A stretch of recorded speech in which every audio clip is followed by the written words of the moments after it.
My spiritual testament: if in this late hour of my life I look back at the decades I have been through, first I see how many reasons I have to give thanks. First and foremost I thank God Himself, the giver of every good gift, who gave me life and guided me through various confusing times, always picking me up whenever I began to slip and always giving me again the light of His face. In retrospect I see and understand that even the dark and tiring stretches of this journey were for my salvation and that it was in them that He guided me well. I thank my parents, who gave me life in a difficult time and who, at the cost of great sacrifice, with their love prepared for me a magnificent abode that, like clear light, illuminates all my days to this day. My father's lucid faith taught us children to believe, and as a signpost it has always been steadfast in the midst of all my scientific acquisitions. The profound devotion and great goodness of my mother represent a legacy for which I can never give thanks enough. My sister has assisted me for decades selflessly and with affectionate care. My brother, with the lucidity of his judgments, his vigorous resolve and serenity of heart, has always paved the way for me. Without this constant preceding and accompanying me I could not have found the right path. From my heart I thank God for the many friends, men and women, whom He has always placed at my side, for the collaborators in all the stages of my journey, for the teachers and students He has given me. I gratefully entrust them all to His goodness. And I want to thank the Lord for my beautiful homeland in the foothills of the Bavarian Alps, in which I have always seen the splendor of the Creator Himself shining through.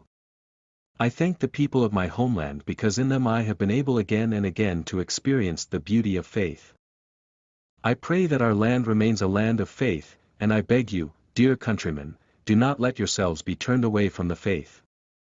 And finally I thank God for all the beauty I have been able to experience at all the phases of my journey, especially, however, in Rome and in Italy, which has become my second homeland. To all those whom I have wronged in any way, I heartily ask for forgiveness. What I said before to my countrymen, I now say to all those in the Church who have been entrusted to my service: stand firm in the faith. Do not let yourselves be confused. It often seems that science, the natural sciences on the one hand and historical research, especially exegesis of sacred scripture, on the other, are able to offer irrefutable results at odds with the Catholic faith.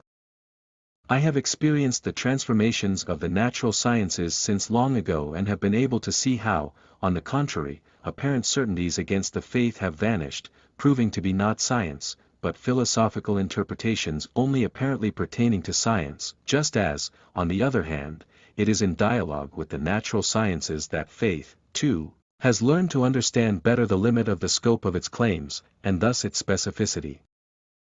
It is now 60 years that I have been accompanying the journey of theology, particularly of the biblical sciences, and with the succession of different generations I have seen theses that seemed unshakable collapse, proving to be mere hypotheses: the liberal generation, Harnack, Ullicher etc., the existentialist generation, Bultmann etc., the Marxist generation. I saw and see how out of the tangle of assumptions the reasonableness of faith emerged and emerges again. Jesus Christ is truly the way, the truth and the life, and the Church, with all its insufficiencies, is truly His body. Finally, I humbly ask, pray for me, so that the Lord, despite all my sins and insufficiencies, welcomes me into the eternal dwellings. To all those entrusted to me, day by day, my heartfelt prayer goes out.